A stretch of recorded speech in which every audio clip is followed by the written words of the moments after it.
you know what? You really opened my eyes to a lot of things that I just didn't think were things. Like, I didn't really understand what mortal sin was, what venial sin was. Lots of important concepts, like the levels of prayer.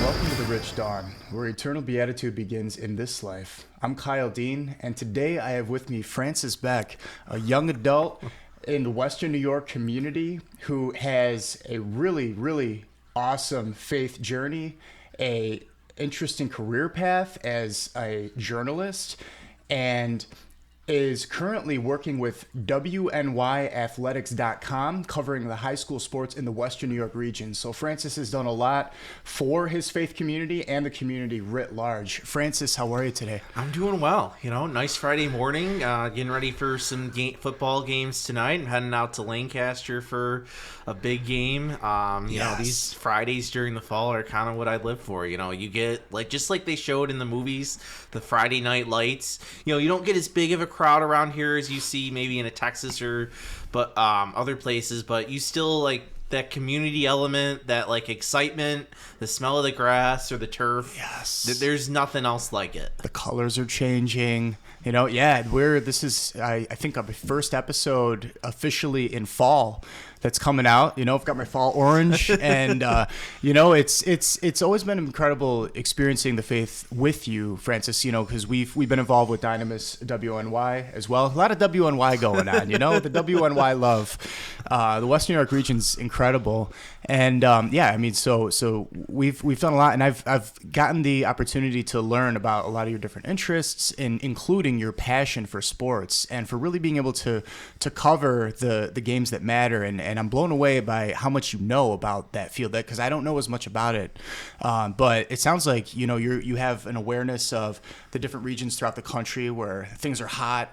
Maybe you can tell us a little bit more about the state of Western New York sports with WNYathletics.com, and you know, maybe where you'd love to see it, you know, in the next 5 years, what we can do to get there, and you know, just tell me all about it. So this company started, I think, about 7 years ago. My boss, Frank Wolf, he'd been doing blogs for a while, and he'd been doing little stuff with Sabres, little blog stuff. He met up with some writers, and then he had been planning. He wanted to do that for high school sports because there was such a vacuum. The Buffalo News was covering, and you had the TV stations who might give it, you know, a couple minutes a week, but those kids weren't really getting their just due. And finally 2016 came around. So I had joined them. It was funny. It was he put an ad in our church bulletin saying looking for sports writers, and something I kind of wanted to get into. So I sent him an email, and then I never heard from him. So I'm like, oh man. So then a few months later, I'm like, I looked at it again. Oh, I got the email address wrong. Ooh. But it never came back as a bounce thing. Really? So I never noticed. Maybe someone got it, just not him. Yeah. So then I sent one. He's like, all right, so write 200 words in the Sabres pick. I wrote about the wrong pick, of course, but that was the end of my sophomore year, June of sophomore year of high school. And then I was kind of with them a little bit during high school, games 1 and 4, and then the summer after high school ended, he decided there were some local papers, community papers that closed, and he picked up a few writers, and he wanted to start a website dedicated firmly to high school sports, and that's where WNY Athletics was born. So we've been around since 2016 officially. Wow. We write articles, and past 2 years we've been live streaming, so we've been pretty much across the western side of the state. We're not only live streaming the local championships, but we've done the state football championships, the state baseball, the state hockey. So it's really a lot of fun. You know, I've been to Binghamton a couple of times, been to Syracuse a couple times.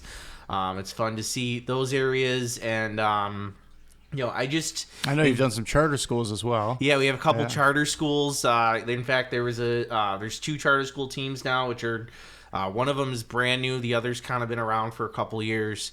But yeah, it's so much fun. You know, when I was younger, I wanted to be, to cover the big guys. Be a big time, play-by-play guy. And then I kind of realized I like the high school stuff because I knew they appreciated it. It mattered to you see, that kid, you put his name, even if you just throw a sentence in on him, like it makes that kid's day. It makes those parents' kids' day. Oh, yeah. Grandma and grandpa loves to see it. They love to share it, and they really appreciate it. In my other job that I used to have, we can talk to a little bit later. I saw what it's like to cover the Bills and cover the Sabres. It's not really that much fun. It's a lot. It's a big grind. It's a lot of long hours, and you're kind of like you're competing with 20 other people to write the same story, and it's it's just not that interesting. Didn't seem that fun. Like there's nothing. You might be in a big pond, but you're a pretty small fish. Sure. And I'd rather be a big fish in a small pond, in a pond that they really appreciate what you're doing. And, it's really fun. We've been, this season, we've been out, our goal is to get to about 10, games or contests a week. Right now, we're close to about half a dozen, but, there have been a couple Friday nights where we're going out 4 or 5 sites doing games on different platforms. And, it's just a great feeling to bring that all together and just to see the excitement. And you go a lot of places, and I'm trying to be respectful because I'm in someone else's press box on their property, and they're like, no, no, have that. No, we're just glad you're here, giving the kids attention, and that's it's awesome. just it's really great to see that gratitude. It sounds like you've got a really good culture at the workplace. I can tell that you like I said, you're passionate about it, you care about it, which is exhilarating when you can have that in the workspace. Not everybody has that. And, 2 things immediately come to mind with what you just shared. First, Frank, if you're watching or tuning in at any given point, thank you for giving Francis the chance after, the wrong email. And then what you said, you wrote the wrong thing as a sophomore. Yeah. So clearly you're a very generous and forgiving man.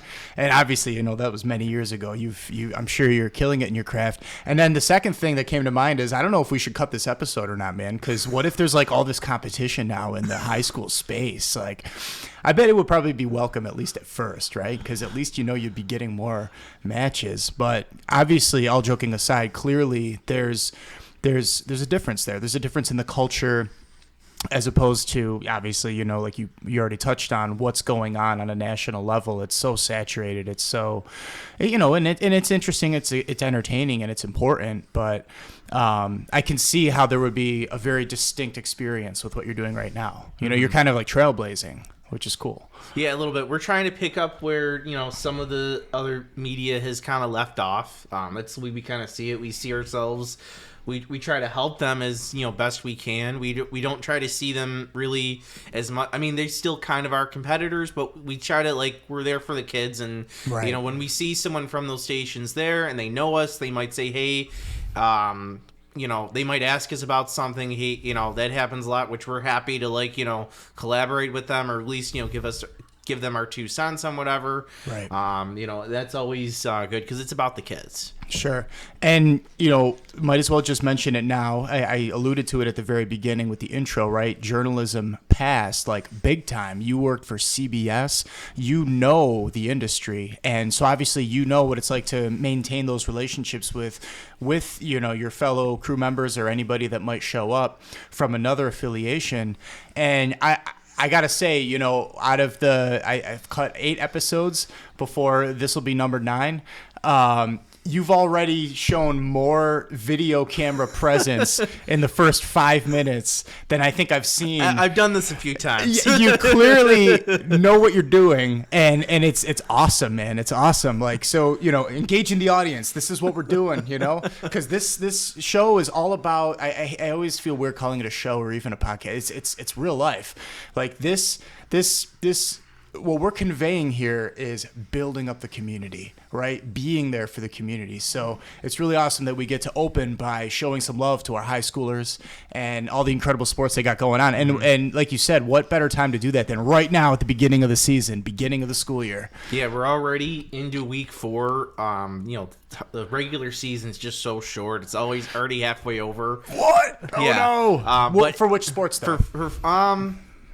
Specifically for football, for most of them, yeah, pretty much halfway point for most of them. But state championships go all the way to the beginning of December. So, and we're planning to we're going to go out to states where there should be a couple teams that should make it states for football, which, so it's fun. It's a grind, I'll tell you. Sure. I know last year there were times, more than a couple weeks, I was working probably 50, 60 hours. This year, luckily, I've been able to cut back a little bit. We got we brought some new people into the fold. Sure. But it's a grind, but it's also fun, and I really accomplish a lot. I got a quick question. This literally just came to my mind. Do you cover North Tonawanda currently? We cover everywhere from Lake Ontario down all the way to the PA border. Okay, we'll need to touch base offline because I've got a family member who's in a North Tonawanda school, and he is utterly crushing it. Like, this kid, they like wanted him on varsity by 9th grade.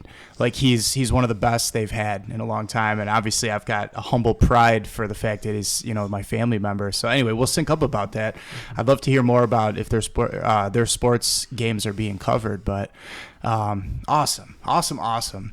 So you've obviously got a faith journey that led you down this path as well. Maybe we can start to get into that. Obviously we've been involved, we first met through the Dynamis ministry in early 2019, I want to say. Yeah, well, we met I met you at another event. I met you at Versati. Oh, that's right. Yeah. That's when you introduced me to Dynamis. I got it. But I found Versati pretty much was an accident. Yeah.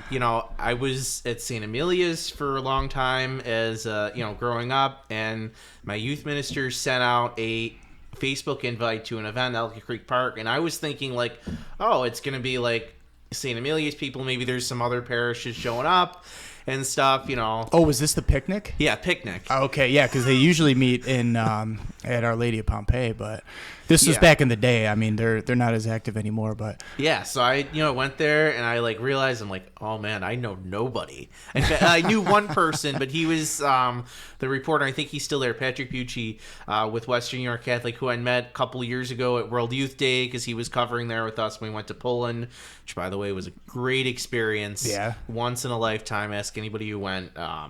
That's this whole other episode. What I learned from that, but to go to Krakow, be with that community, all the John Paul II stuff, the where Saint Faustina is, and just all the weird stories that you're like, the grace of God must be here to make this all the different stories. You're like, there's only way that happens divinely.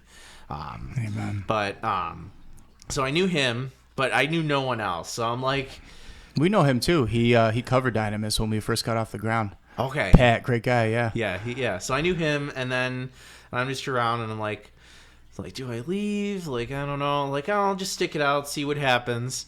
And I met some great people. I was really struck. It was really the first time that I really saw a bunch of young people, especially, have such a reverence for the Mass. First time I'd really ever seen veils in a Mass. I think I'd maybe at the church there may have been one or two women or girls who have worn a veil, but there was 5 or 6, and they were kneeling the whole time. Everybody was, but it really struck me. I wasn't I really wasn't aware that it was out there, especially in Western New York and especially in the Catholic community. I kind of grew up with this sense of I don't know if you remember the show 19 Kids and Counting. No. With the Duggar family. I've heard of it, but I don't actually really watch TV, believe it or not. It was on back when I was a kid, and I used to think I used to not hate them, which hate's a strong word, and I know there's some issues with the family, so we don't need to get into it. But I used to think they were putting on some clown version of Christianity because they were all old fashioned with all these kids, and Gotcha. I thought that Catholicism was the middle ground between that and I guess now you call wokeism or super liberalism, and so I wasn't used to seeing the veil stuff, and I wasn't used to seeing it in a Catholic sense. I you see it in a Protestant sense, you see it on TV, but I've never seen it in a Catholic sense. So I saw that it's cool. We played frisbee, and they're like, oh, we do this all the time for Saudi. We meet on what was it? I think at the time it was Mondays or Thursdays. So I started going there. They had meetings at Pompeii, so they were twice a week at the time, and then throughout that, at some point I met you. You were going there. You told me about Dynamis, and I was like, all right, let me try this out. I was at a point where I needed to really, my parents are actively involved in the church. My dad taught religion most of his adult life. Was my confirmation teacher, both Eucharistic ministers, lectors. I've been an altar server since literally the day I could be an altar server. So they're Catholic? Yeah, they're Catholic. But I felt I was at a point where like I needed to grow in my faith as an adult on my own. And so that that was the big reason I needed to start to come to young adult events to learn my faith outside of like being with my parents. Sure. So that was the biggest reason. I really like the atmosphere. Dynamis was very homey. You could be part. Everybody felt like they were part of it. There was no like. I've been to events where there's a lot of people and you just feel like you're part of the crowd. Where like here, like you're part of the conversation and you're growing and you're helping others grow. And, that was really important to me. And then I think I really got into it, when kind of COVID hit. Yeah. Dynamis, give him credit, was one of the first entities really to open up. They opened up before really most of the churches were, and a time when people really needed to get out, both spiritually and mentally, physically. They needed to get out of their homes. Sure. And you were there, and it was, nice. Of course, we were had kind our of safety underground. protocols. We had safety protocols. Yeah. We were kind of underground. It felt kind of cool, like we were breaking curfew laws, like a bootlegging. Yeah. No. Obviously, we were very respectful of the guidelines that were going on, but it was astonishing how deeply impacted everybody was at that time in life. Like it was a mass trauma event. Mm-hmm. There's no two ways to slice it. Everyone was literally trying to wrestle with, are we all about to die? That's kind of scary. Yeah. You know what I mean? And so there's never a better time to lean on your faith. But I just really appreciate, the kind of things you've said about Dynamis. Obviously it's been a Holy Spirit ministry that has been going on for a long time. And we do strive to, it reminds me of like St. Anselm. He said, fides quaerens intellectum. That's the faith journey, which means, faith seeking understanding. And that's the whole idea, right? The idea is for us to grow deeper in our faith as adults, and to take seriously, the kind of like the vow that we made when we received our confirmation, right? That we are soldiers for Christ. And, there's no greater love than for a man to lay down his life for his friends. And, we ought to have no greater love for someone than our own Lord and Master, our Savior, Jesus Christ. So to be willing to lay down our lives for him, if necessary, is something that is very serious. And, I think that a lot of people, it sounds like an interesting, thing to hear once from the pulpit, maybe. Of course, you always hear the joke about how some people are raised to believe that confirmation is like graduation from Catholic school, when it couldn't be further from the truth. It's actually the beginning of your adult journey. It's like your initiation into, the fullness of your baptism as a rational being, saying, yes, I am confirmed in my faith, and all that comes with it for the Lord. So, yeah, I mean, that's kind of the name of the game with what we've done and what we've accomplished over the years. And it's been incredible to be able to do that together, in season and out of season, right? COVID or whatever else. And you know what? And you really opened my eyes to a lot of things that I just didn't think were like things. I didn't really understand what mortal sin was, what venial sin was, what it is, what it does. Lots of important concepts like levels of prayer, angels, the background of that, and different. If you hit Father Chad Ruperger, right? Am I butchering his name? I always Ruperger. You got a lot of people do a soft G. They say Ripperger, but it's a hard G. It's Ripperger. So you got that right. Yeah, he just, he really goes deep into the faith. I kind of like, at first, it was like, it felt like, I was taking like an AP class, like an AP catechism. I'll take that as a compliment. I appreciate that. Although I do always temper it, because you get so many different souls on different levels of their journey, whether they're lukewarm or on fire, but just want to go even deeper, or introverted versus extroverted, right? We get into the Catholic temperaments, as you know, and, that's something as a practitioner of that.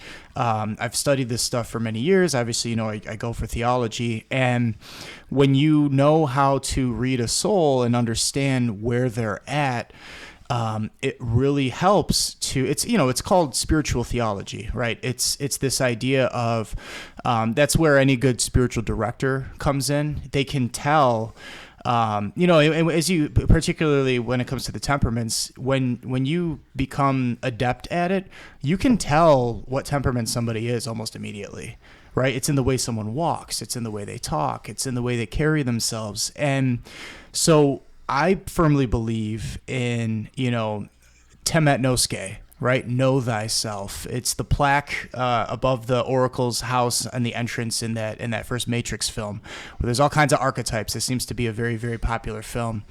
And it's so important to know thyself. And when not only you can learn and discover these things and apply them in your own life, but then also to give the tools to your friends, right? To anyone that's open to it. Now we're really community building. You know what I mean? So it's been amazing for us all to be able to interact with each other and to go deeper. And it's good to know what sin is. Yes. Right? Yeah, like it's like you like. It's like you think like you kind of know what sin is, and then you're like, oh, it also includes that. And I'm like, okay, now I need to start making some changes here. Totally.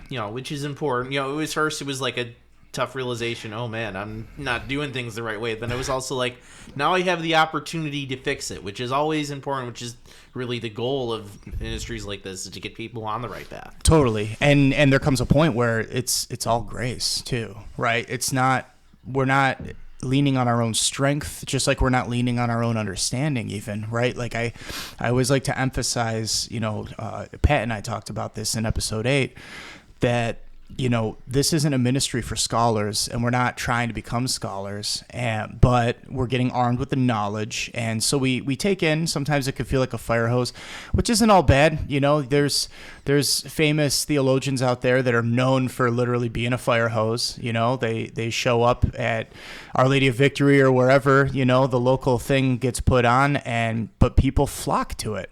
So there is something to be said for, all right, you get the exposure, but then you take a minute to let it all sink in, right? Let the seeds get planted in fertile soil, and that's where we have our group conversation. As you mentioned, everybody's engaged, everybody's involved.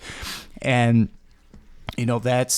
that's where you really start to make some progress, because we all get the opportunity to make it pragmatic for ourselves. And, I always mention, for anybody that might not be picking up on some of the concepts right away, think about who Our Lady always appeared to, right? It's usually typically the poor, uneducated peasant children. In other words, it's not about being having a great intellect or having a great degree. Not at all. It's about just the humility of the experience. And so there's something for everybody, right? That's the point that I'm making. And it's just if people allow themselves to experience it.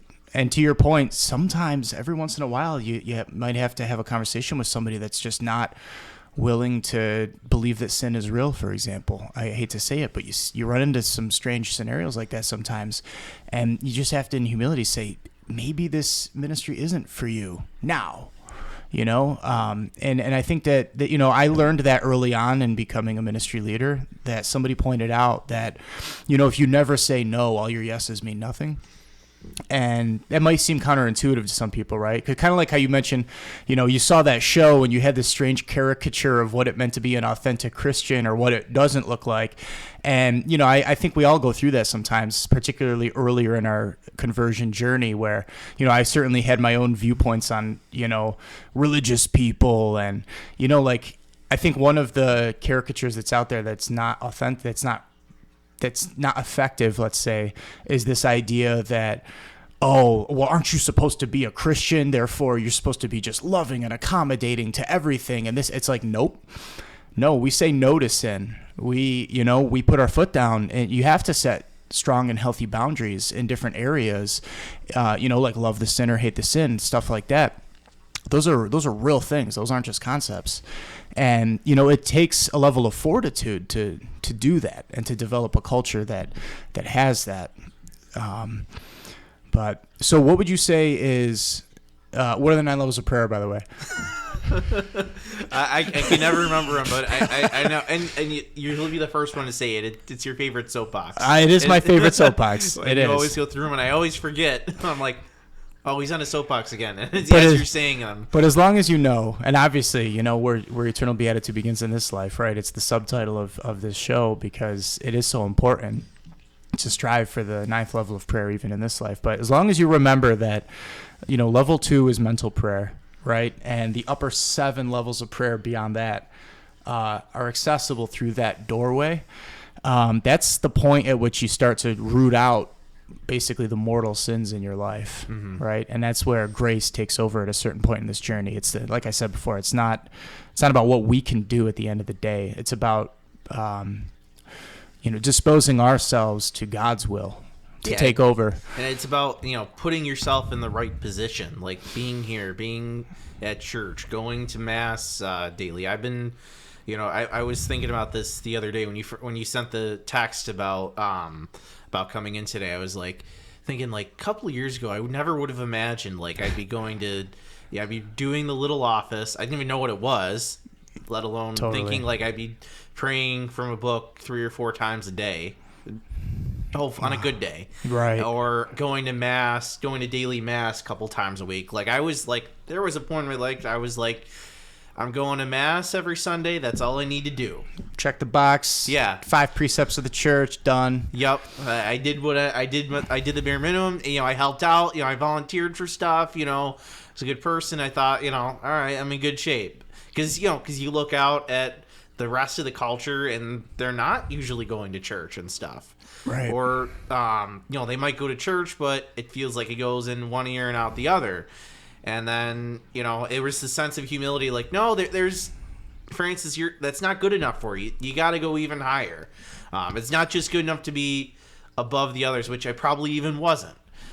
You got to go even higher than that. You got to strive for more. Totally. Strive for perfection.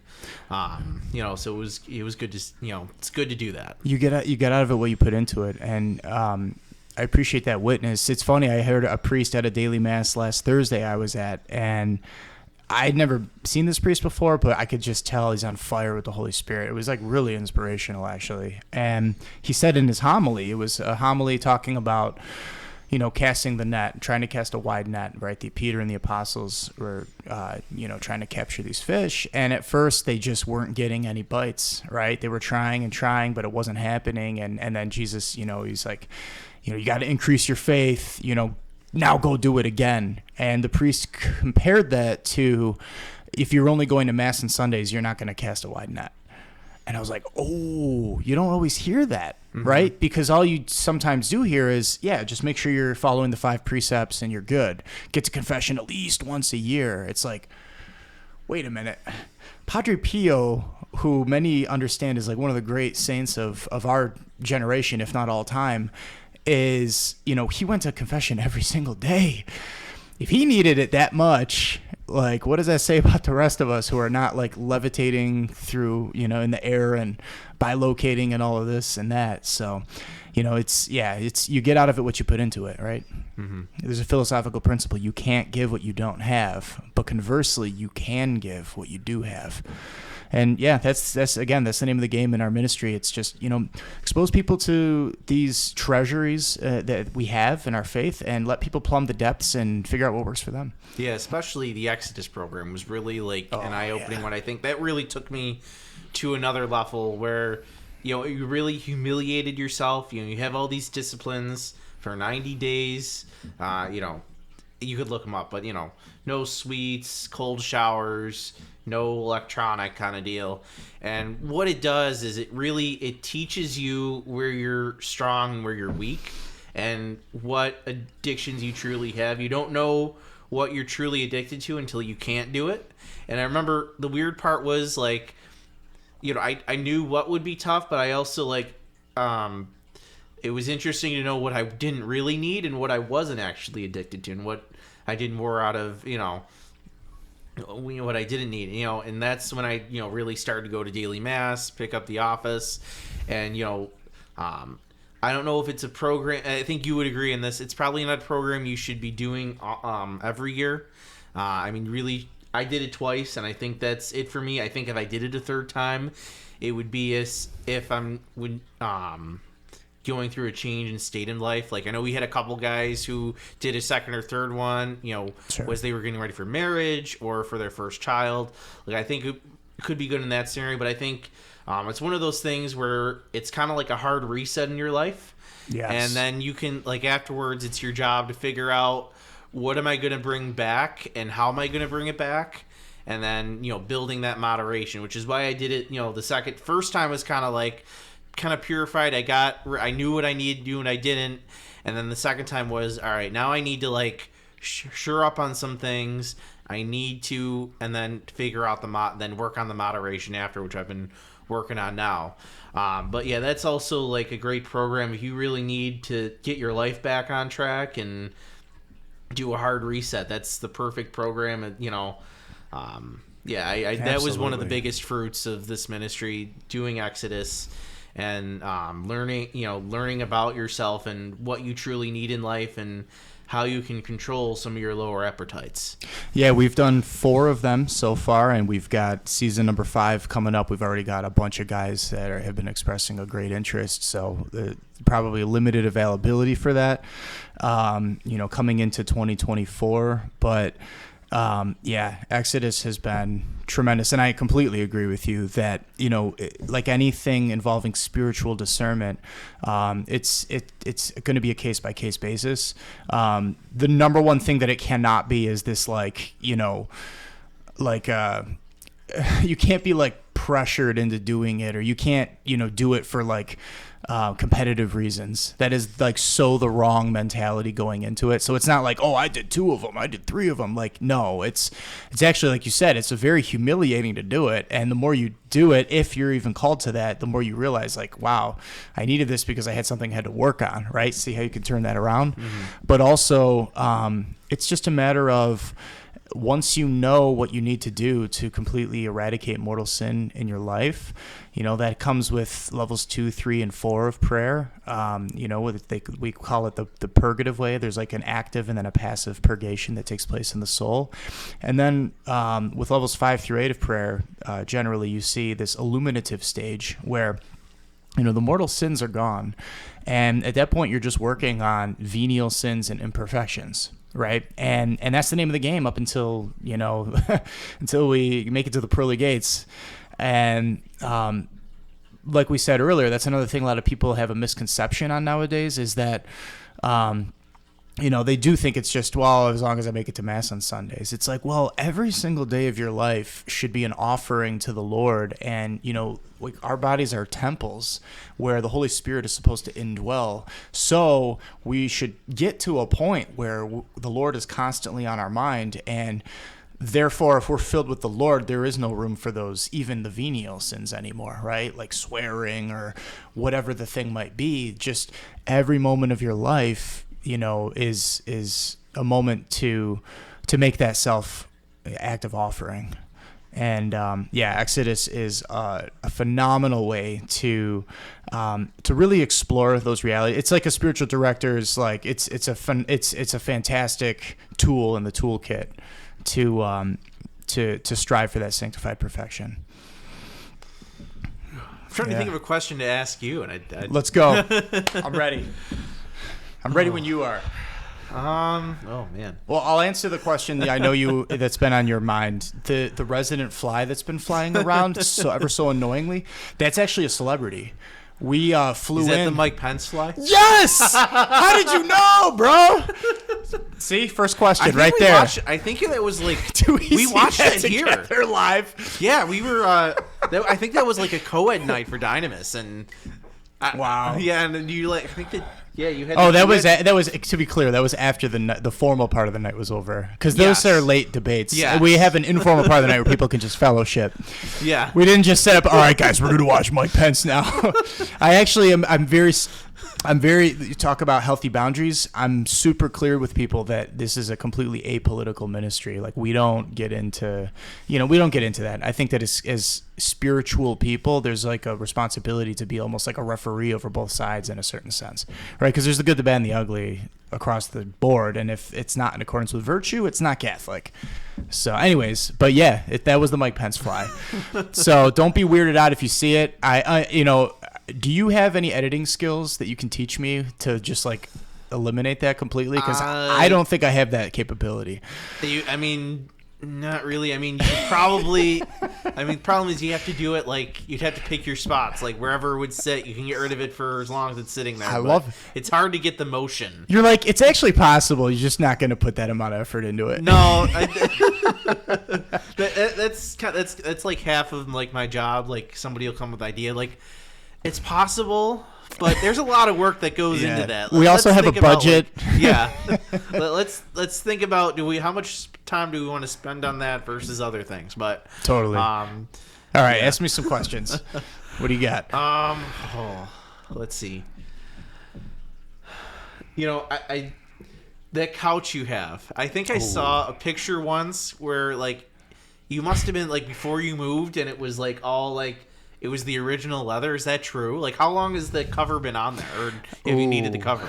Ooh, man, that's an intense question. So, we've needed it since after we moved, and yeah, it's one of those like faux leather, unfortunately. So over time, it starts to fall off, but the couch was only like a few years old. We actually inherited it from a previous tenant where we. Had an apartment. That was actually where we had Dynamis events before you knew us. So you only ever were involved in. For context for anybody viewing or listening, the reason that we have that homey vibe that Francis has talked about is because a lot of our events have taken place in our home, and it affords a unique opportunity to give a ministerial vibe that, a lot of people have said it's like there's nothing like it.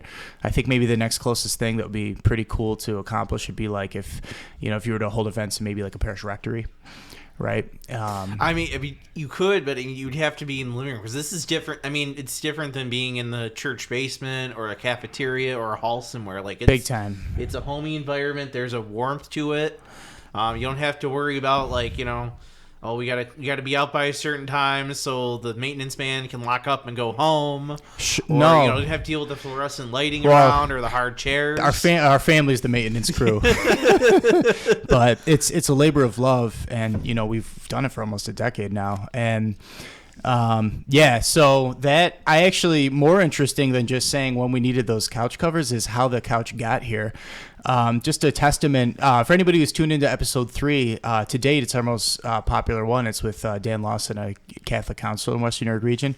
He made a comment at one point during our conversation where he was like, talking about how people are out of touch in this day and age, unfortunately, because they're too involved with technology or whatever the case might be. They don't have that relational component figured out in their life. He was saying a lot of people have like 50,000 friends around the world, like Japan and Texas and wherever, but they don't have anyone to help them move. And I was really humbled when he said that. I didn't mention it then, but we do have that community because we put the effort into it in part, but also obviously it's all God's grace. And the reason that I'm sharing that in relation to your question is because the community stepped up when we were having events at our other apartment where we inherited that couch. We didn't know that it was going to start crusting off, but we didn't know how we were going to get it out of that apartment because it wasn't fitting through the door, and we were on the second floor, and we had engineers in the ministry who literally, they have this incredible technique where they don't even need nails. It's like the old school way of doing it, and they have all these different techniques, and they literally created a nailless like pulley system, and they got the couch down, and then someone ended up having a small school bus at the time that ended up becoming the moving truck, and all of a sudden you had all these guys from men's night like hauling stuff and coming together and being like, yo, we're gonna have this community location and we're gonna chip in, and that's I think where you know some of that's what's so special about this community. It's that we do take care of each other. You don't count the personal cost, right? Like that's Marian spirituality, right? I know you and I both have a deep connection to Our Lady. That's something that we very intentionally foster in the life of this ministry. And anyway, so that I always think fondly when I think of that, the ministry couch and what's happened there. But it's good to have the home vibe. We've got some staples that, it's funny. We're breaking the fourth wall a lot today because you are inspiring me because of your connection to the industry. I'm imbibing it. And, we've got, this is the Madonna of the Harpies here, which is, I was actually gifted this by a man whose life I saved some years ago. And it represents, the ecclesians, the leadership component of our ministry.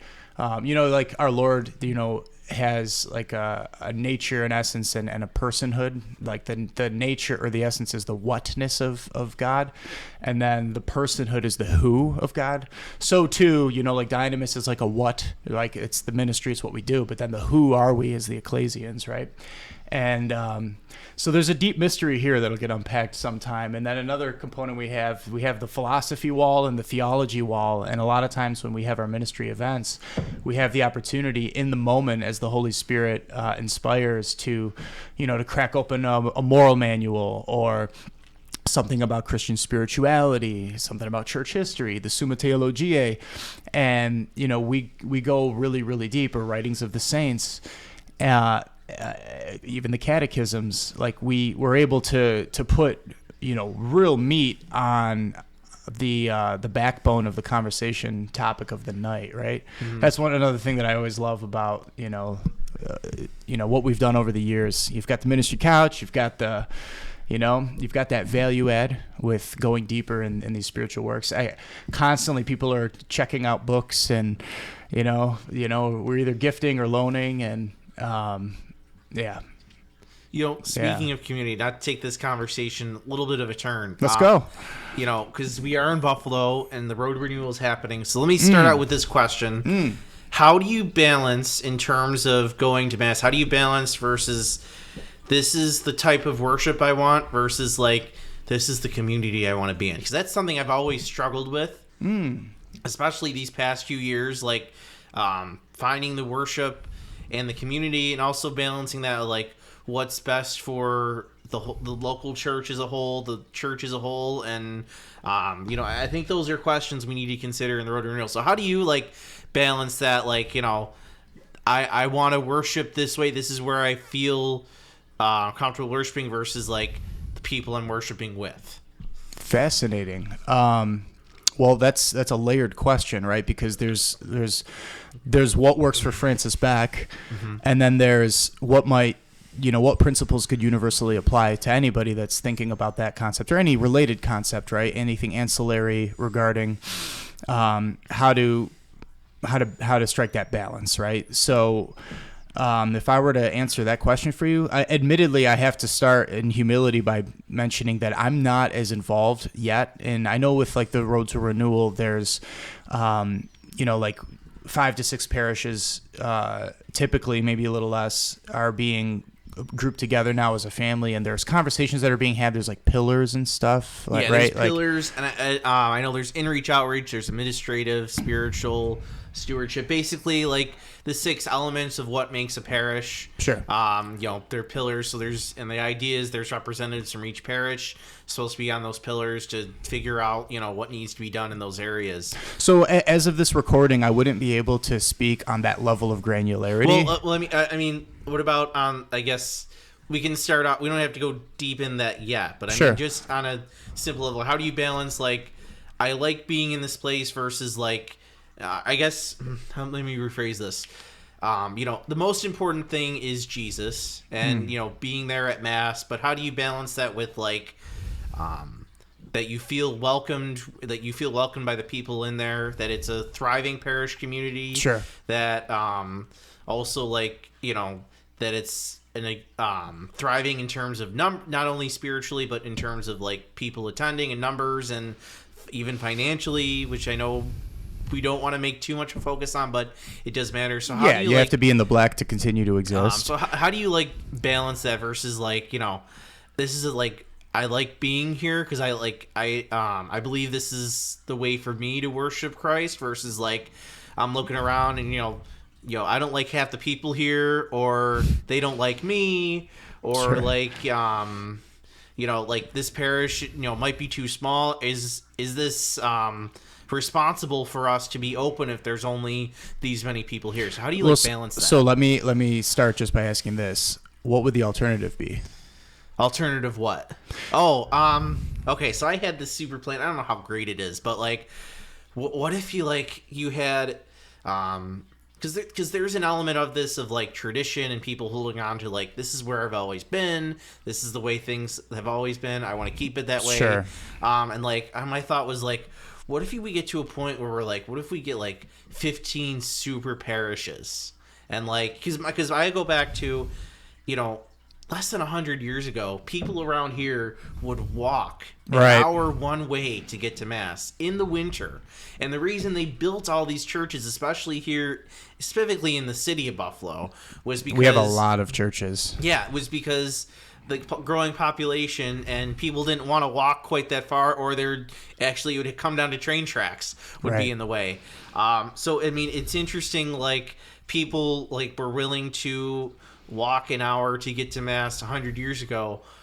What is like, there's like this little fear, like, why can't we say, drive 30 minutes to Mass? Like, if our ancestors not too long ago were willing to walk an hour to Mass, I heard a priest a few weeks ago who was saying, in Vietnam and some places, people still walk an hour or two to get to Mass every Sunday. Oh, like, sure, that's happening throughout the world. Why would it be not too much to ask of us, somebody in Buffalo, to say drive 30 minutes to Mass? What if the diocese or whatever, we could say we're going to have less parishes, but we'll guarantee that there's going to be a Mass, or there's going to be a parish within a 30-minute driving distance of you. Who are we? It feels like there's like this afraid, like we're going to lose all these people, and I'm like, I mean, I don't want to lose souls, but I wonder like, if people are going to walk away for something so fickle, were they really invested anyways? Exactly. That's why I get it. Kind of this idea, like, what if we just had like these 15 super parishes that are like, and you don't really have to worry about financials because there's like 500 people because people are coming from 30 minutes away, and you make sure there's a carpool system for people who can't drive.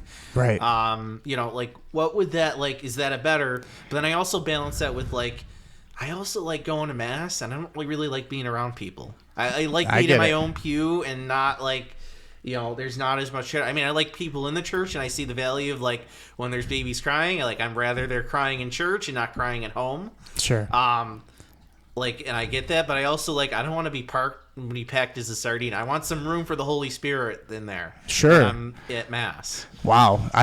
There's a lot to unpack there, Francis. I mean, it's tricky because there's the reason I started and it's not because I'm trying to avoid answering your question, by the way, but I appreciate, you giving me insight into where your heart's at, because like I said, there's the, what works for Francis component. And that's why I asked, what would the alternative be? Right. Because you're probably in this life never going to have a perfect balance between, I mean, the reverence ought to be there no matter what, right? Like if rubrics aren't being followed, there's a problem, because that's literally, you're out of compliance. right? And that just doesn't work.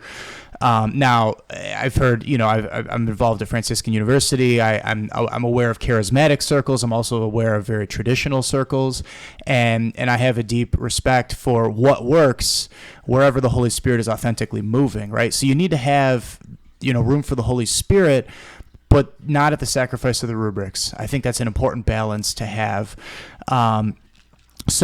But you may not find a place that's completely perfect in terms of, because you mentioned like worship and then community, right? So there's like kind of like the vertical and the horizontal is what you're pointing out, right? Mm-hmm. The vertical is your relationship with God. The horizontal is your relationship with the other, right? The community.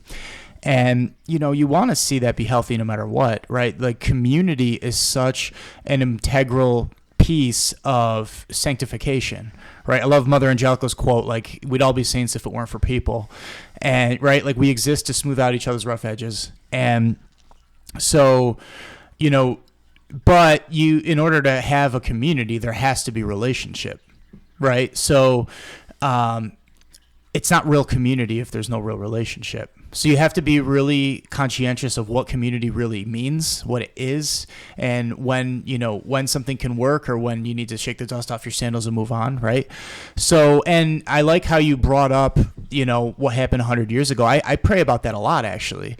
I've talk about on the traditional side of things, I've heard priests say some pretty intense stuff that gets people to get up and walk away in the middle of mass, and it's like, whoa, is this like good controversial or bad controversial? You really have to wonder. People pointing things out like pants on women has never even existed until the 20th century, and in the mid 20th century there were these cardinals that wrote things saying that this stuff is evil, and it's like, sometimes I'm like, I didn't even think that would be something that I would even give a second thought about, about what it means to be an authentic Christian in relationship to these kinds of clothing. And then but sometimes these are the issues that people are willing to die on that hill, right? They're like, you're either in compliance with modesty and, hey, what's up, Ministry Cat? We've got another staple of the Dynamis experience. Yes, we do have people that are allergic to cats, and yet they still come. It's incredible. I don't know why people come. And for the rest, she won't live forever. Oh, did I say that? Wow. Just kidding. She's awesome.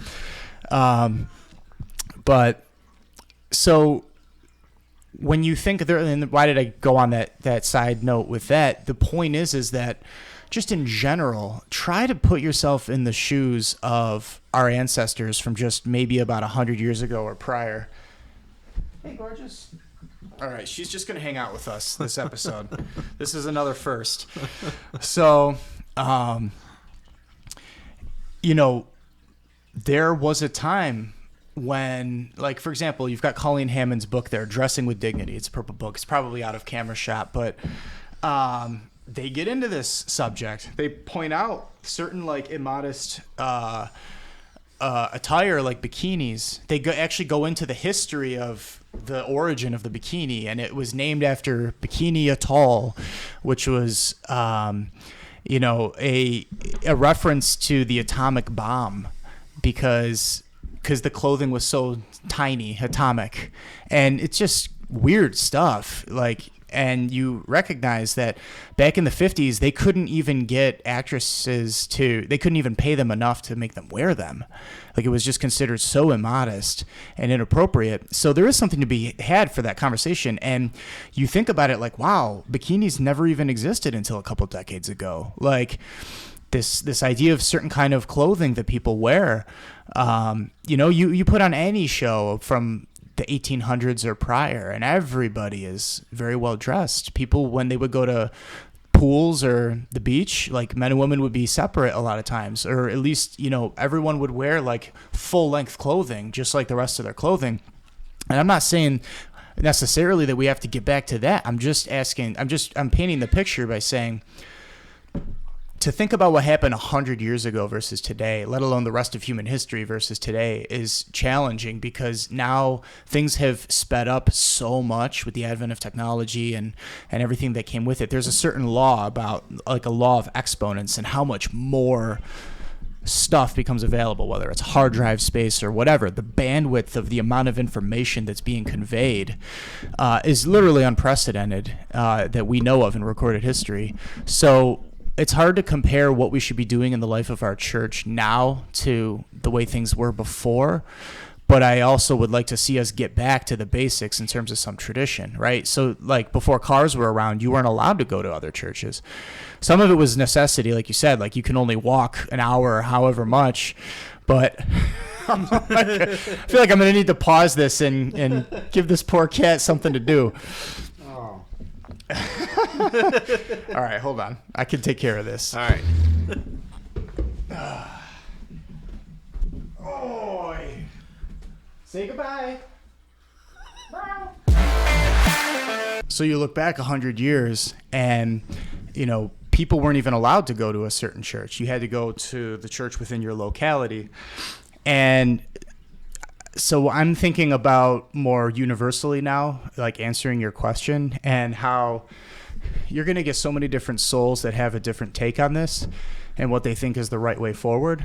And I want to be empathetic of all of those views while also, you know, trying to firmly take a stance and somewhere that it would work for the most people, right? I mean, some people are like purists and they're like, well, we got to get back to that. And I would love to see that too. I think that the positive there is, you know, you're going to have that like loyalty to your local community, right? You're going to have consistency.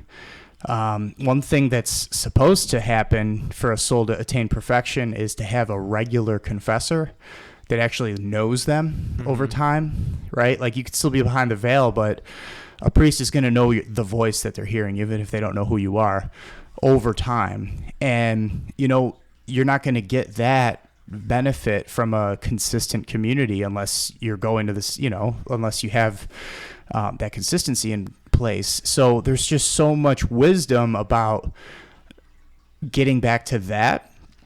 But then also the challenges that we're experiencing nowadays in the wake of Vatican II is that there are so many different ways that the Novus Ordo is being celebrated that something as basic as, well, just make sure you're following the rubrics, gets violated a lot.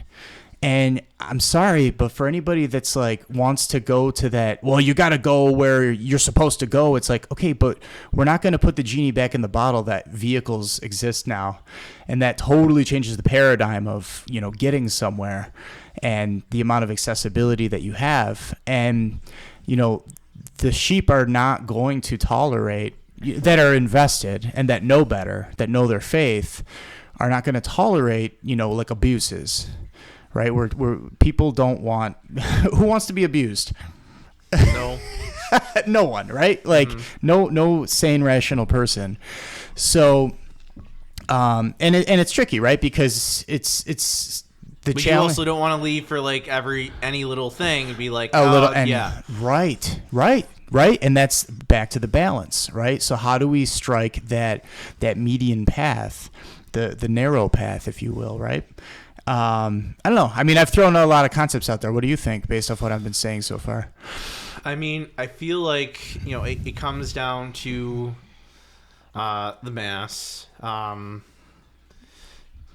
I mean, Joseph Ratzinger said this, the small, more faithful church. I kind of want to see what that looks like. Right. And I feel like there's this, like, fear out there that if we close too many churches, and I'll be honest with you, so in background on me, I went through a church closing as a kid. If you are from the city of Buffalo, remember about 2008, 2007, they closed about a dozen or so or more churches and schools, and I was in Lovejoy at St. Agnes Church and School, and they closed us and then combined them into another, and that's when I moved. But so I know how painful a church closing can be. You know, how much tradition, you know, this churches that were built sometimes by their ancestors that they've had multiple generations get married in, get baptized in, you lose some of that. But I think sometimes we got to remember what's most important, which is Christ. And, you know, we have to think sometimes, you know, we got to be honest, is having this church open, if it's only 30 people are showing up a week, you know, is that, you could say, it's your community, but is that really the best thing for the whole church? Are we being responsible as Catholics, warming up and keeping this whole church open if only 30 people are coming? Well, that's a tough pill to swallow for some people, what you just said. And all that jumps into my heart right now as you're saying that is detachment, right? The importance of it. And that is not, like I said, it's not an easy pill to swallow. I mean, true detachment takes a high level of spirituality, right? It takes, like you mentioned, we mentioned Exodus earlier. That's kind of the name of the game with that, right? It's to learn detachment, figure out where you have attachments or addictions, as you coined it, and how to be free from those. Now, obviously, if we're talking about like pleasures that may be licit, but you need to moderate them, and obviously just try to avoid anything that's not licit. But having a community that has a history, that has a story where you know generations of your family may have contributed to it, that's deep. You know what I mean? And that's a challenging thing to have to make that kind of a sacrifice. So I suppose you make a good point, right? Because at the end of the day, nothing could take away our memories, right? Nothing could take away the impact of what those things mean. But at the same time, things that are like physical or tangible in this earth are fleeting in the grand scheme of things, right? Heaven and earth, this earth will pass away. So that's where I guess that deep level of spirituality comes in, where you associate properly between what needs to be kept versus what needs to be adopted in order to continue to move forward. It's tricky. What you just described, I wasn't even practicing my faith back then. I had no connection to. I know a lot of people that have been touched by some of those different parishes closing down, and it's deep. Some people it's like losing a family member. Some people create movements. They start like boards. They get people together to try to resurrect the thing, figure out how to and it's like it's intense. Sometimes people are successful at that kind of stuff. Some people aren't. And in a way, it's beautiful because the other component is the architecture of it, which we can say. I don't think I'm really out of bounds saying here. I think a lot of the older city churches are architecturally more beautiful than what you'll see in the suburbs.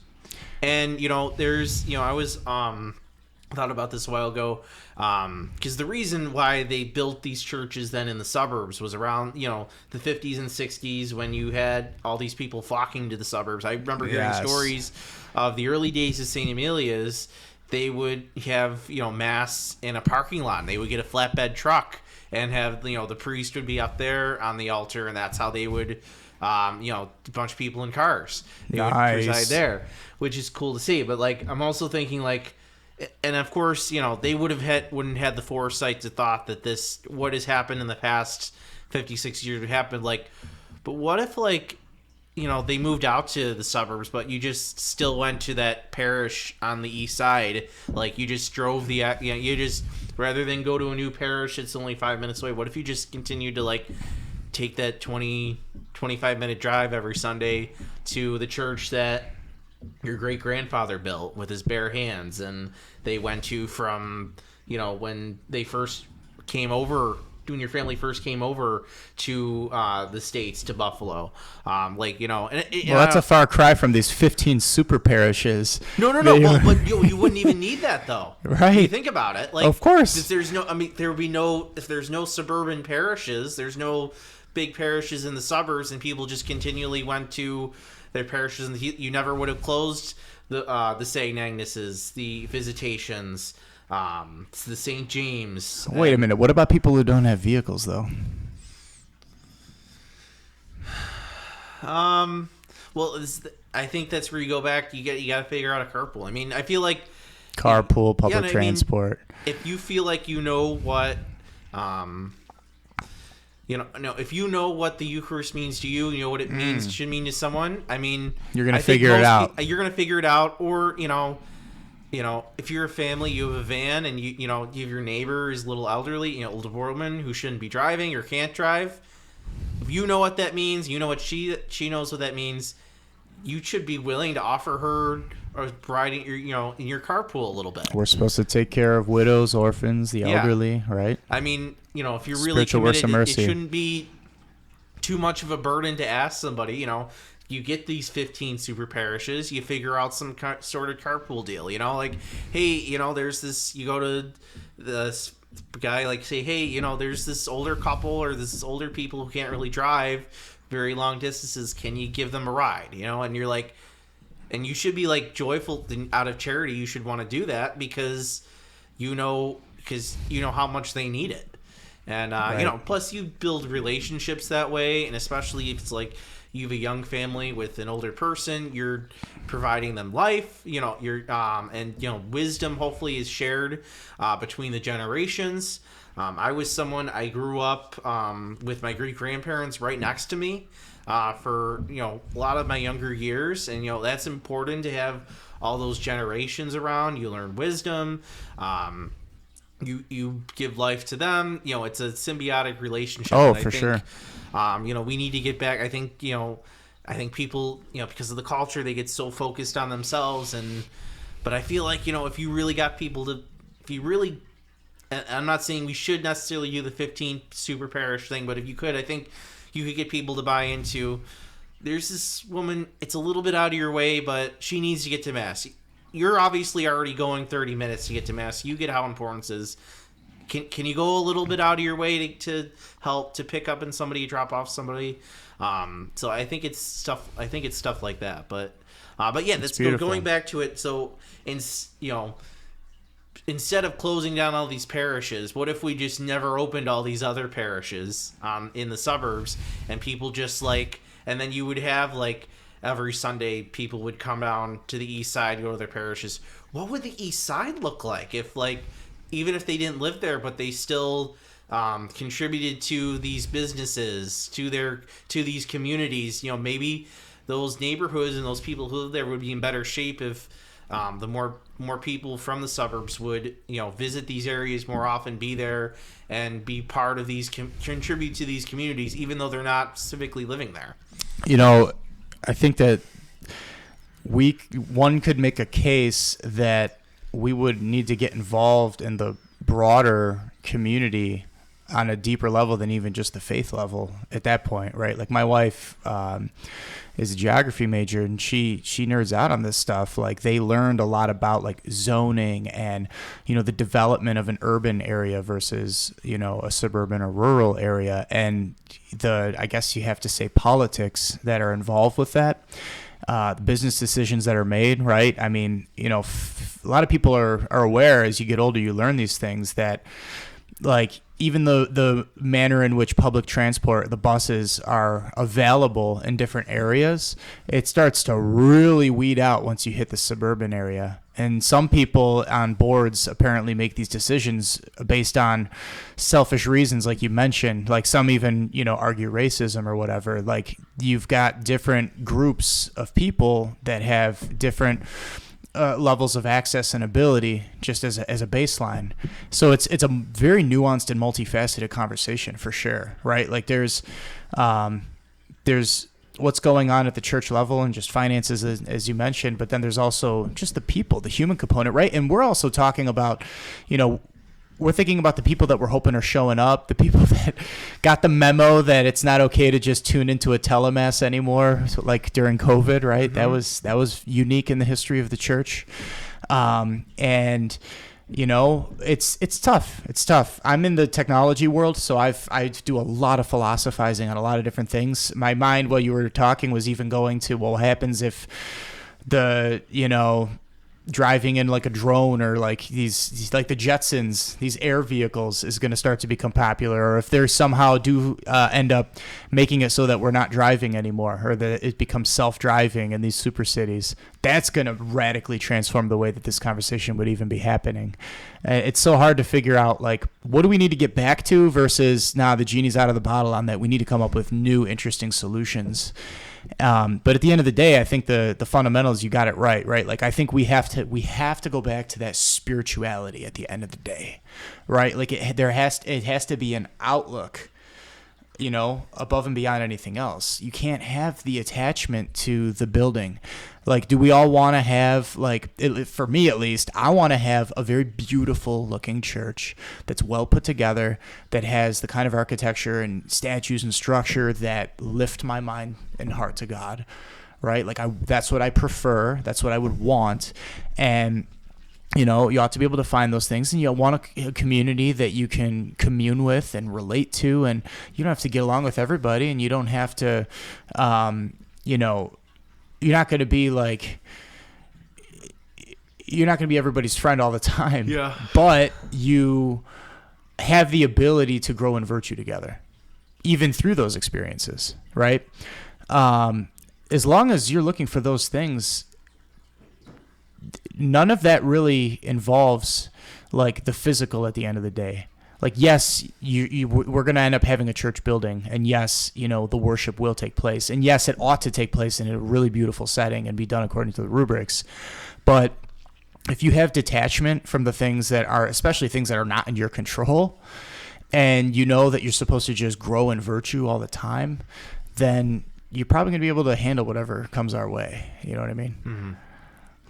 Yeah, I know. It's a tough conversation. I don't think it's one that too many people are. I think we're kind of skirting around it, which, because a lot of these families of parishes I know are going through changing mass times, which is, tough. Another thing, and, you get similar conversation. People are used to going to this mass at this time, and now it's changed 15 minutes or an hour, and, you get people are wary, like, do I really want to, the question now becomes, is it about the church, the community, or is it about the time? Is it about that I like going to the 4:00 mass on Saturday because it works out for my schedule?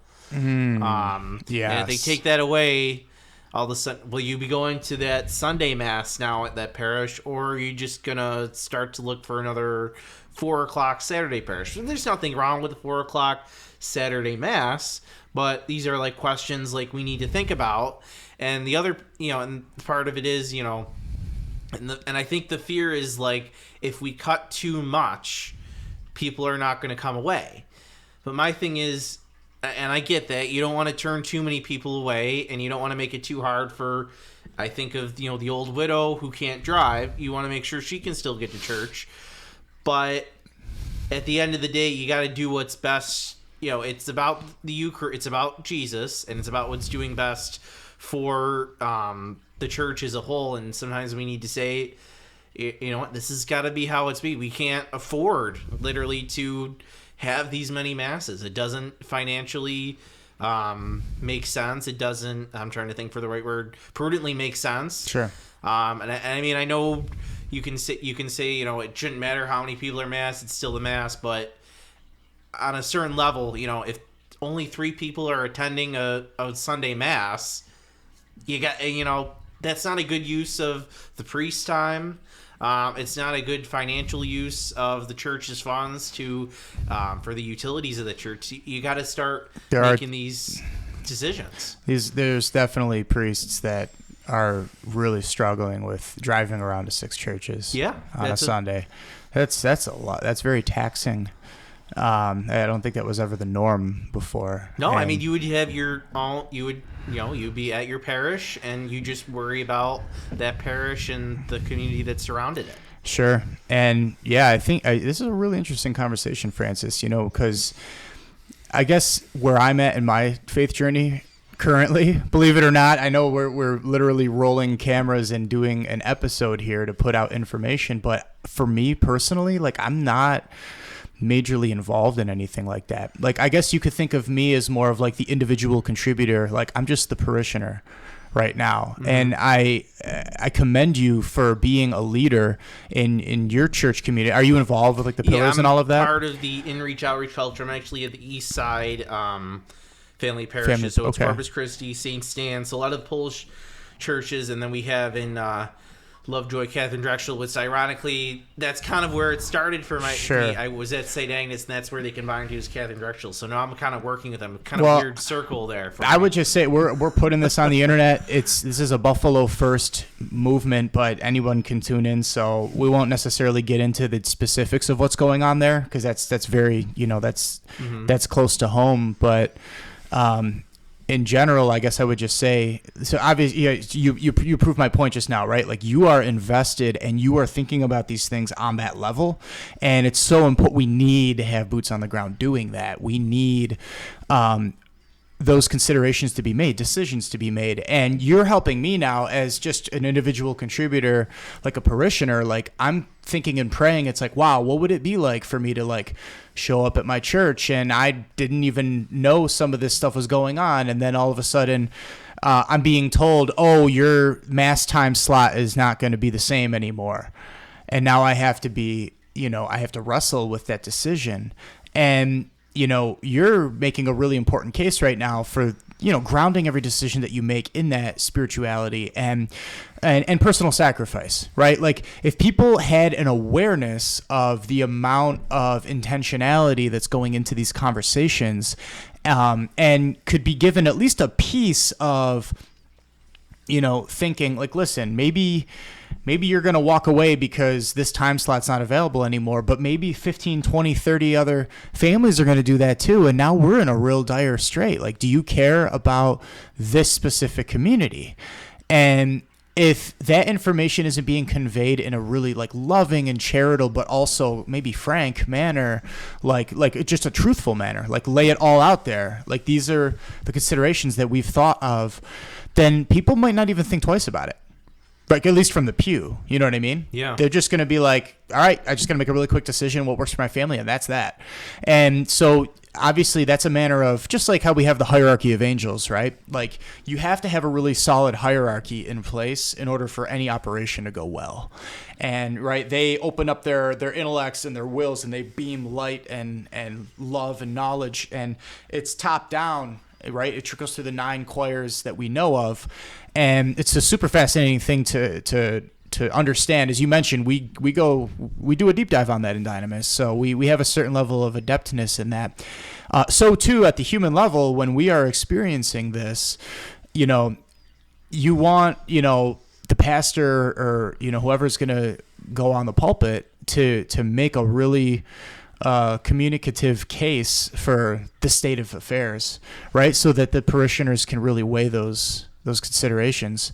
So it's just a matter of effective communication and collaboration, right? We can't operate in competition. We can't operate in fear. We have to make sacrifices, right? And it can't be completely self-interested, So. Yeah, well, maybe we can pivot to Marian spirituality to glean what it takes to strive for that detachment and that a lack of self-interestedness, right? Like one thing that blows my mind, we learned at one of the men's nights, is that Our Lady uniquely out of all created beings, and this is why she's the holiest creature that ever was and ever will be, this is one of the many reasons, is because she never once counted the personal cost when she made decisions for love of her son and for love of humanity. I know I strive for that. Some years I've had almost like a mantra, at risk of using maybe a new age sounding term, but like something that like a phrase or a motto that I stuck with. Like one year was gratitude. It was like the gratitude attitude year. And my wife and I would actually pray about gratitude with every single daily rosary. So the concept of gratitude was constantly at the forefront of my mind. It was one of the best years of my life, actually. Maybe I should do that more again now. But, because gratitude definitely teaches detachment. That's one of the life hacks, so to speak. This year, in 2023, like one of my daily mantras is like, don't count the personal cost. Or to like include in my daily examine, did I count the personal cost today? At what point in my day did I count the personal cost? And what can I do to not do that anymore? that's something that hopefully could help people. But what are your thoughts? Do you have anything to mention about Mariology? Or we haven't even really done your like faith journey.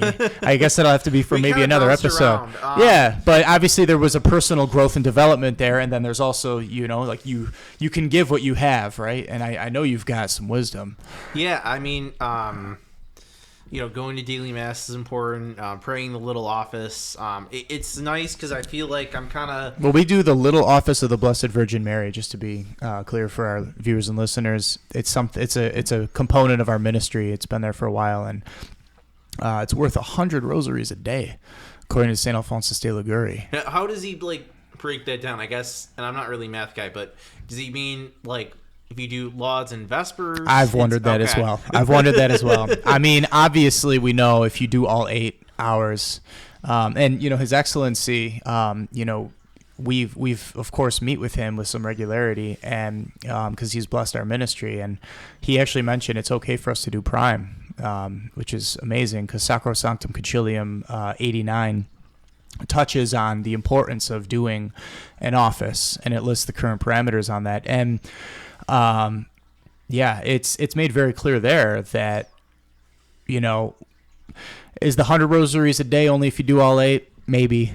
But either way, what we do know for sure is obviously prayer begets what it signifies, and the more you pray, the more graces are there. And then also, as it mentions in Sacrosanctum Concilium, you know, lauds and vespers are considered like the hinges of the office, like the hinges of prayer. So colloquially, it's understood nowadays as like morning prayer and evening prayer. That's lauds and vespers, not to be confused with night prayer, compline, and you know, and then there's all these other hours. But those two at least one ought to make, and because those are like the core of it all, and then you have some more minor hours that are involved, but. Anyways, there is a nice sense of like, you know, doing the rosaries, which has been amazing every day. I'm pretty much every day at this point, or getting nice double work. the next day.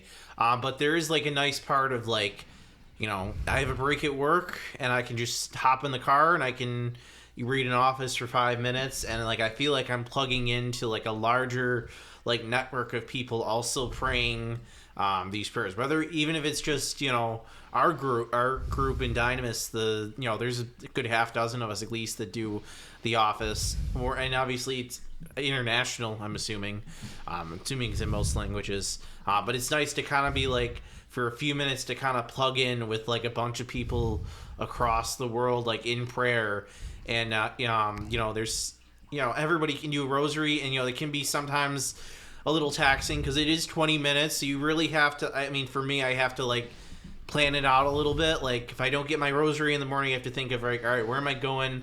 Can I get it? You know, I think like I usually in the morning, because I was coming here, I was like, all right, I think I can get it in from this place to this place. I'll have enough time to get it in on that car ride. And I just churn out, which, you know, car rosaries aren't the best, but sure. They're nice. Don't have that be the only thing that you do if you're able to. I use that more as like a last resort if I can't find another 20 minutes in the day. But sure. The office is nice because the meditative component suffers.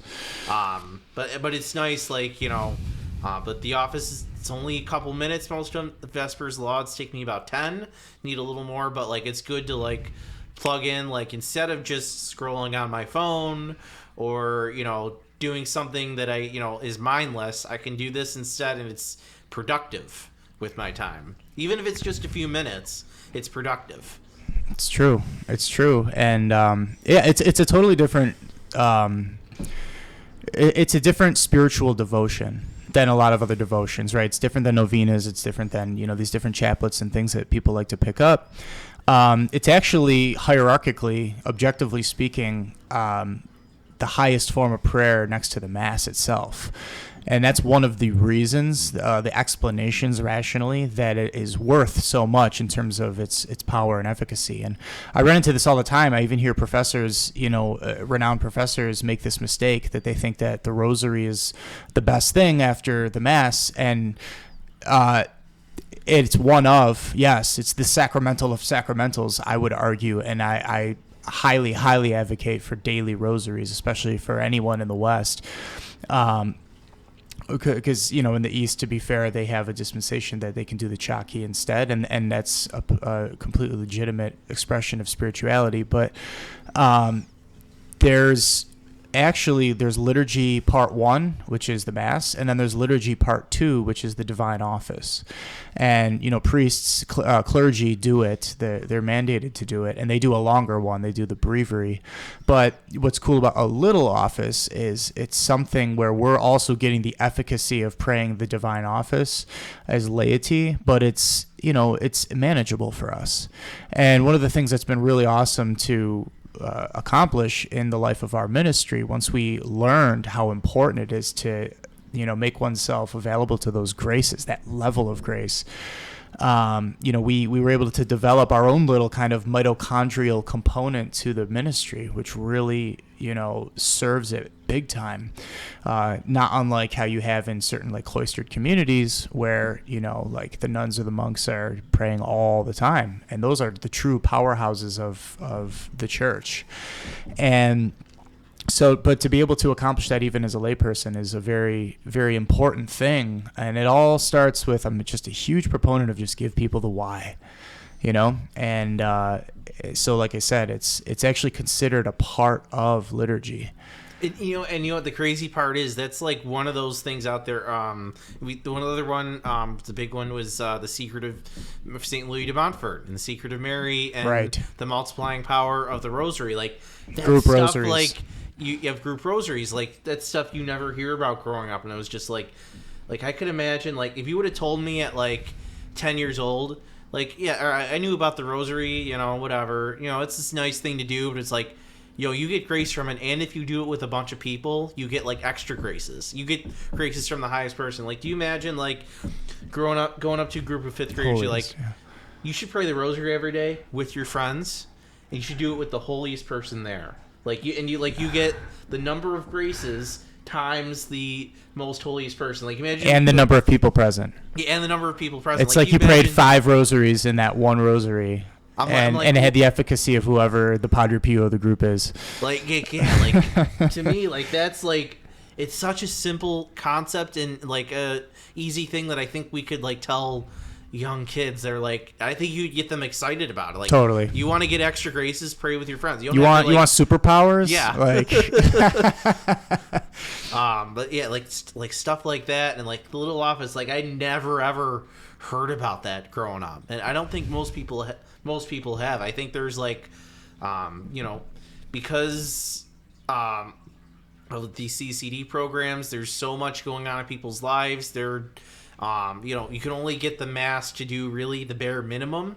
And, it's tough to find, especially for kids, unless you're really taking a big effort to really expose yourself to the deeper stuff, you're not going to find it. And I think there's such richness that, like, we need to get just little stuff like out. We don't need to make, the CCD classes, we don't need to give them an extra hour a week or whatever. We're not doing that. But little things which would make a world of difference. Totally. Yeah, and, that's one thing that's what I like to bring into the spirit of the ministry is to gamify it sometimes, and it's exciting to see it's worked with you, like, and many others, like, this is something to get excited about. You know what I mean? This is literally how to, save the church.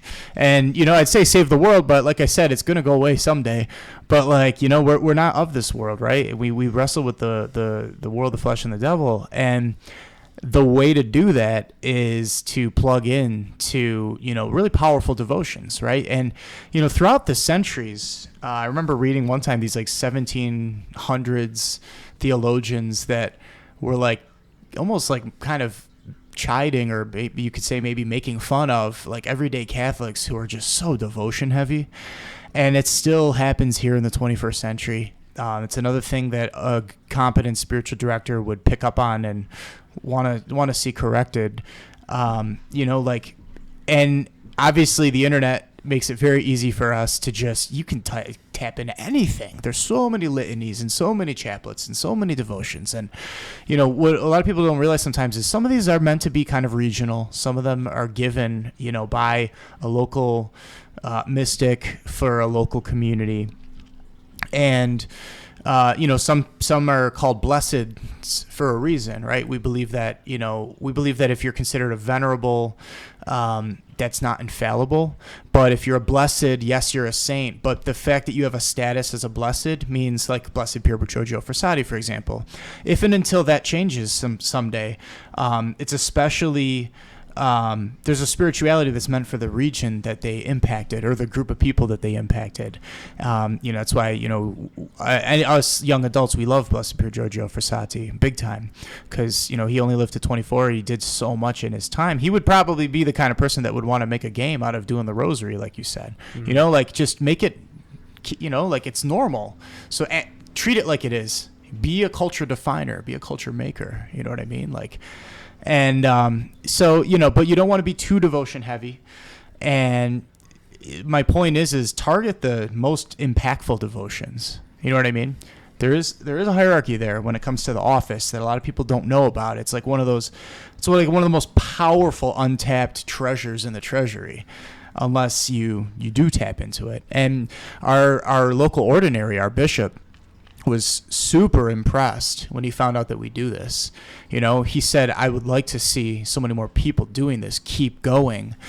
He's like, you're literally fulfilling what Vatican II called all Catholics to do. He's like, but I don't see anybody doing it. So there's something to it. Yeah.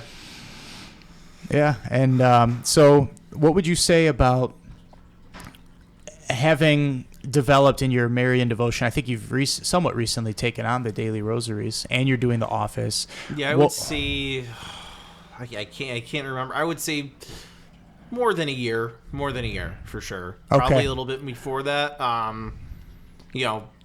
I think really maybe the past years or maybe 8 months is when it really started to click. Sure.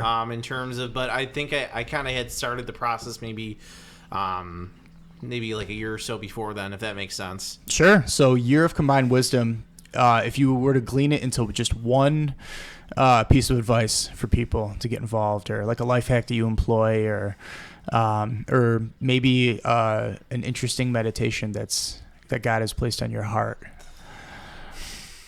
I mean, man, that was a tough question. Oh. You got me earlier. Yeah. It was good. I like being in the hot seat. I would just say, get back to the basics, get to confession. Try to get that daily rosary. If you can't get it every day, at least start small. Start yourself small. Don't take on too much at once. Decades make rosaries. Yeah. Maybe if you have to do it once a week or twice a week, and then you just start to build that habit. And then, once you feel like you've gotten that, take on the little office. I would say, start small. I think if you start too big, you're going to burn yourself out. No question. Which there are times I've come, I think, close to burning out, and I've had to take a step back and okay, what do I really need to do? There are times I'd feel guilty if I only get 2 offices, and I'm like, oh, I'm really letting Mary down or letting God down if I only get in lauds and vespers, and I and then I kind of got to a point where I'm like, I really like to get 5, but if I can only get 2 or 3 some days, I have to live with that. Or if, one day I really don't, for some reason I can't get lauds or vespers in, I lose track, I kind of forgive myself and just say, gotta make sure I get both of them in the next day. Right. Not letting, I think, coming up with a plan and if you don't live up to it every day, not letting the guilt get to you. Knowing that you didn't make it, but you're not going to be, you don't have to necessarily have this huge amount of guilt associated with it. Right. And, it's also really important as people start to reach this level of devotional life, to have a spiritual director. Because there does come a point, especially once you eradicate mortal sin from your life, where you're going to reach a point where you're going to take on new and different and strange challenges, temptations, ideas that we take on, right? Obviously what you just explained can hint to a danger of scruples at some point. And scruples is a really fascinating idea, right? Because it's actually technically considered a sin, objectively speaking, right? Subjective matter notwithstanding. But but it's also like a crucible that just about all of the saints like go through or have to go through. I remember it was a few months ago. I actually, during confession, I was actually told that by the priest, like, you got to watch out for scruples. And I had never heard of that. I've never gone that before. Yeah. I mean, I knew what it was, but like, it was never me. Yeah. And I was like, there was like a weird I remember part that of me. time in my life too. I was like, it was like a weird part of me. It was like I know scrupulosity isn't good, but like, it was kind of like, oh, does that mean like I'm moving like in the right direction? Like, I don't want to say it's a good sin to have, but like, right. No, it's weird. It's a paradox. Yeah. Yeah. It was like, and I never thought I was being scrupulous, but the priest was like, you might be a little scrupulous here. You got to watch out for that. And I was like, all right, I shouldn't be scrupulous, but like the fact that it's starting to happen is like a good sign. Like, you know, that I would, you know, I never dreamed of that. And because let's define it, right? Give people the why, right? Scruples is this idea of you go overboard where you really just don't want to offend the Lord, but you do it so much to the point where you start offending the Lord because you're thinking that things are sins that aren't, right? And, you know, and it's like you said, it's like, the reason it's paradoxical is because your heart's coming from the right place initially. It's just that it's not, you know, moderated or balanced. And if you do too much of it, then it's like you're starting to place judgment on yourself above and beyond what God would even do, right? Like if you think that you're guilty of sin when you're not in right relationship with the Lord because, you know, you're not in congruity with his outlook for you.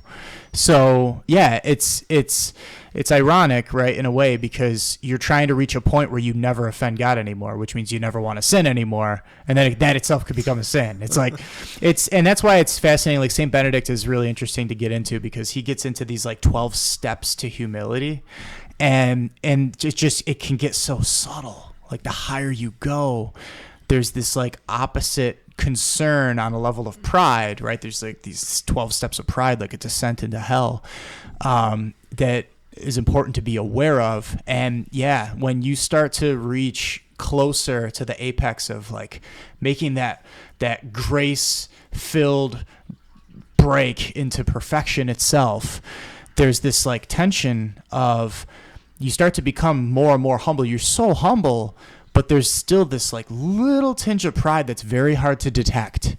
And that is why it's so important to have a spiritual director.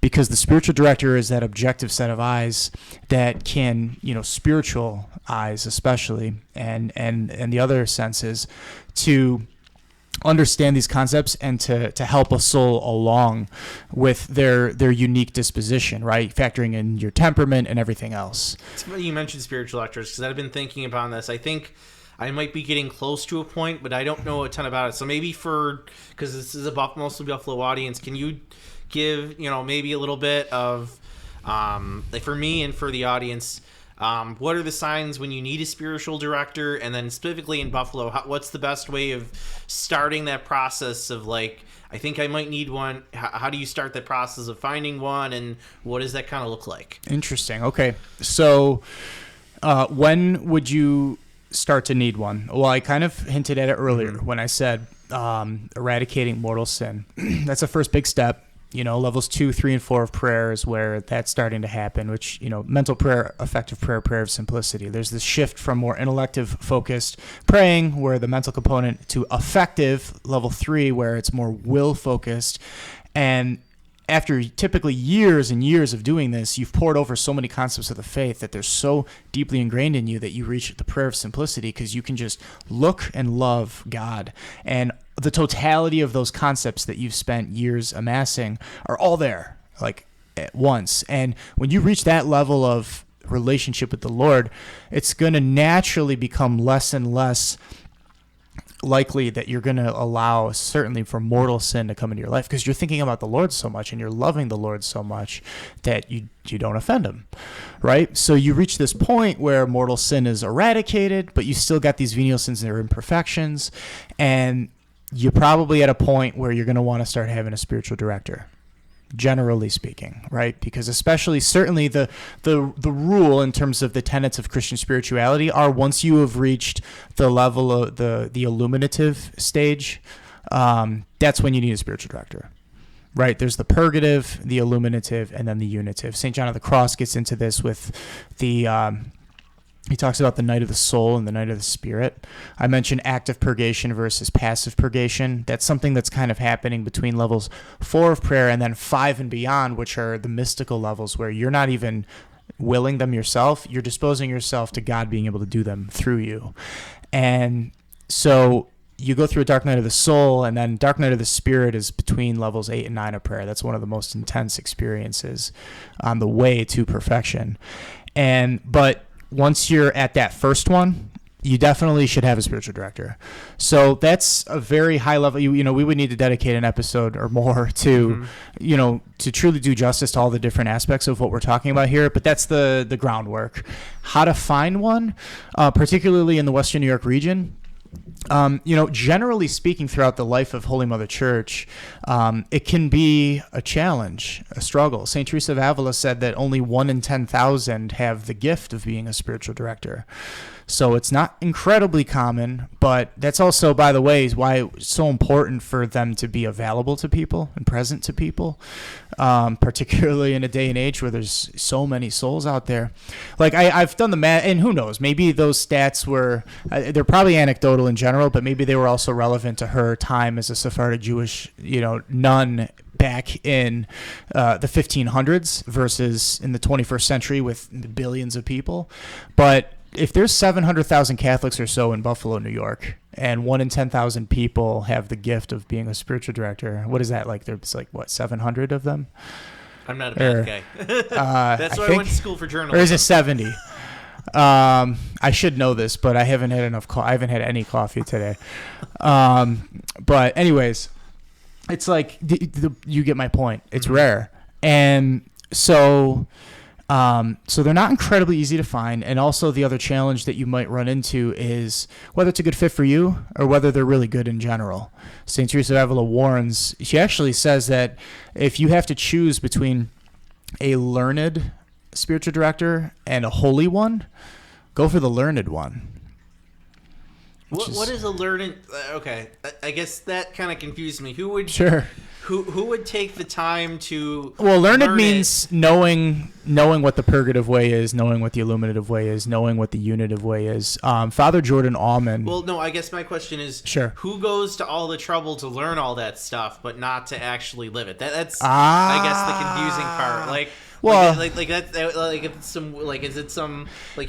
Is that some professor who's got a PhD in theology, but they don't live it, which is just a weird. Believe it or not, that's a lot more common than you might think. Unfortunately, I get what you're saying though. You're spend all this time to learn it all, but you're not. It's unfortunate. Pride, right? It's the root of all sin. Ecclesiasticus 10:15 says that pride is the root of all of the sins, and so there are people who, get a vanity out of, learning a lot of stuff, right? That's why I always make the point about think of who the Blessed Mother typically visits, right? The way into heaven is through the mind of a child. We constantly throw that into our conversations so that we can temper our, why we're here and what it is that we're really doing to keep the focus. But anyways, to wrap up what you mentioned about spiritual direction, there's one last thing that makes it tricky too, right? So first is there aren't that many of them. The second thing is you got to find the right fit. St. Teresa said there was a danger where people spend time with the wrong one and it actually stifled their spiritual development, which can happen. It's unfortunate.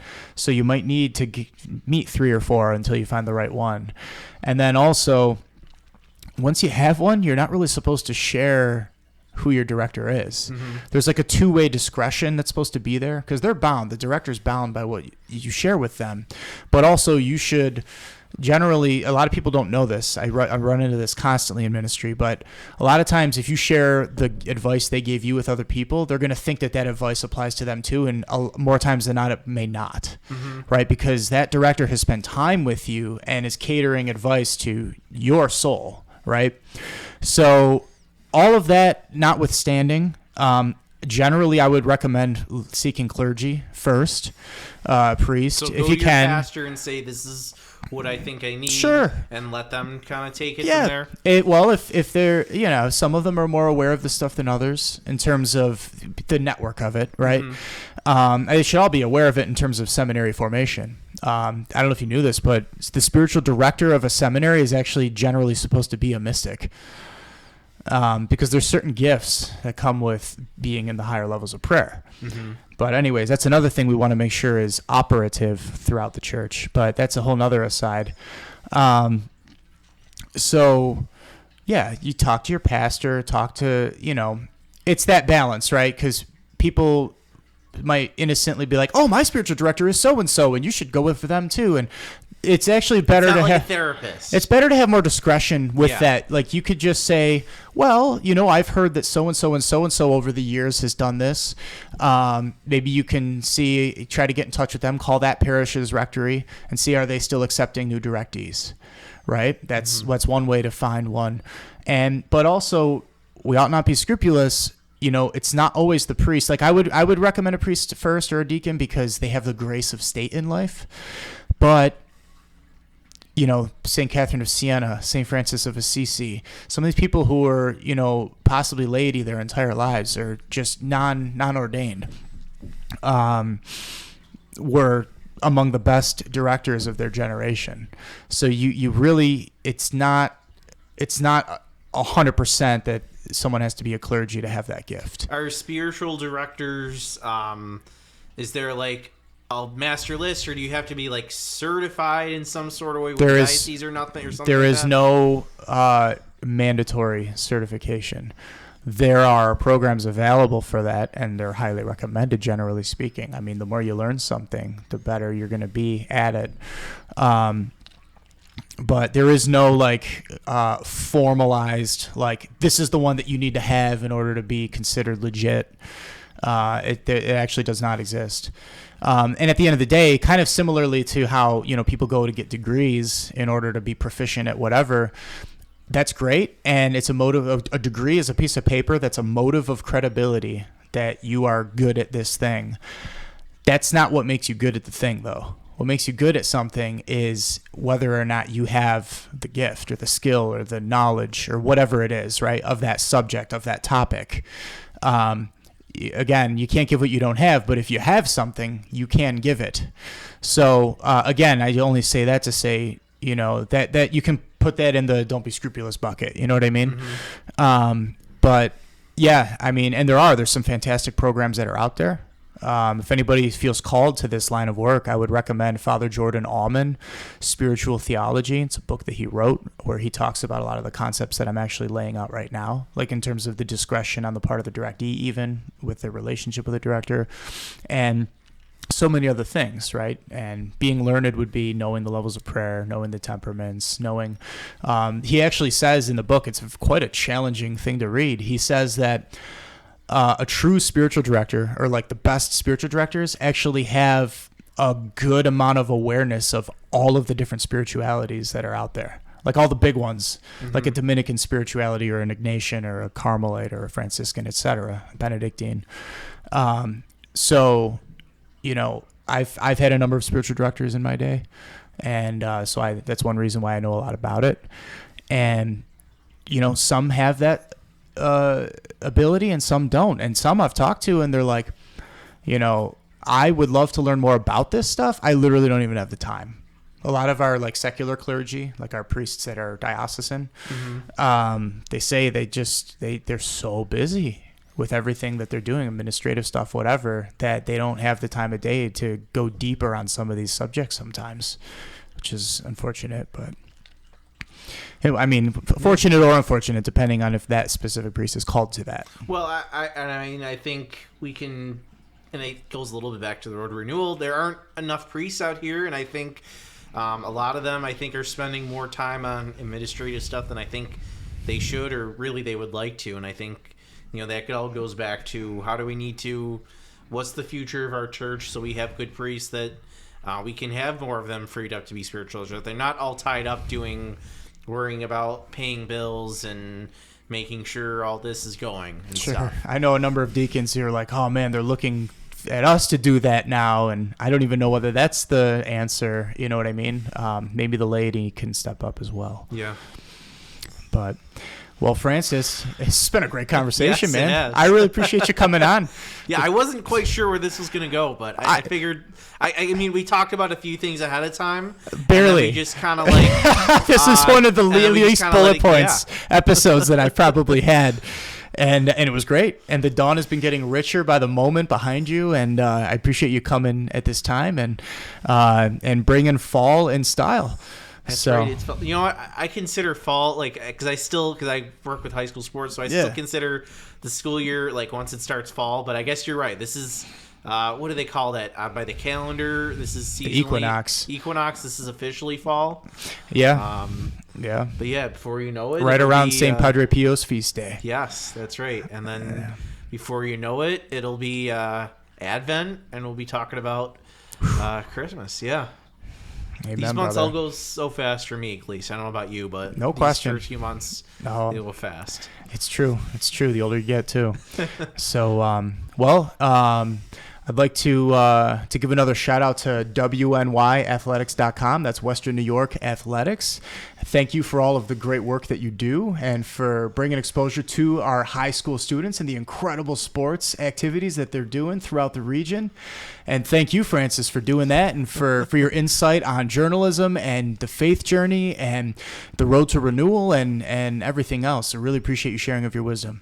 I'm glad to be here. I remember the first time we talked about this, I was hesitant, but, as I kind of prayed on it and thought about it, decided to come in and, I kind of had like a grace that I knew something fruitful was going to come out of this. And I hope the people watching took a lot out of our conversation and, it can get that conversation about the different things he talked about can continue and impact the life of the church, not only in the world, but especially here in Buffalo.